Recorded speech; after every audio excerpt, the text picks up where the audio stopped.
ఇప్పుడు మీకు రిలేటివ్స్ ఉన్నారా అక్కడ? నాకంటూ ఉన్నది అమ్మ, అక్క, హ్మ్. అత్త, మామ అంతే. హ్మ్. ఇద్దరు మామలు, అమ్మమ్మ. హ్మ్. ఎక్కువ వాళ్ళతో నేను ఎక్కువ బాండ్ అనేది నాకు ఎక్కువ లేదన్న. నేను హ్మ్. చెప్తున్నా. నాకు రిలేషన్ పరంగా అయితే ఇలాంటి బాండ్స్ ఎవరితో నాకు లేవు. హ్మ్. నాకు బాండ్స్ ఉన్నది కొంతమంది. అమ్మ, నాన్న, బావ, అత్త, మామ, హ్మ్. అక్క, అక్క ఫ్యామిలీ అంతే. హ్మ్.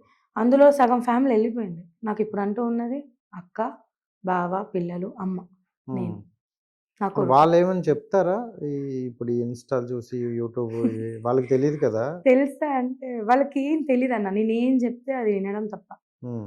అమ్మైనా, అక్కైనా నాకున్నది నా లైఫ్‌లో అబ్బాయని నా ఎడాప్ట్ నా కొడుకు. హ్మ్. కొడుకు పక్కన పెడితే అమ్మ, అక్క. హ్మ్. నేనేం చెప్తే అదే వింటారన్న. హ్మ్. నా ఏదన్నా ఆలోచించి చేస్తదది. పిచ్చి పిచ్చి కాదు. దానికంటూ ఒక ఆలోచన ఉన్నది హ్మ్. అని ఎంకరేజ్ అయితే చేస్తారు. అమ్మ అంతే. అమ్మ, అక్క ఇద్దరే నా లైఫ్‌లో ఉంది హ్మ్. మాత్రం.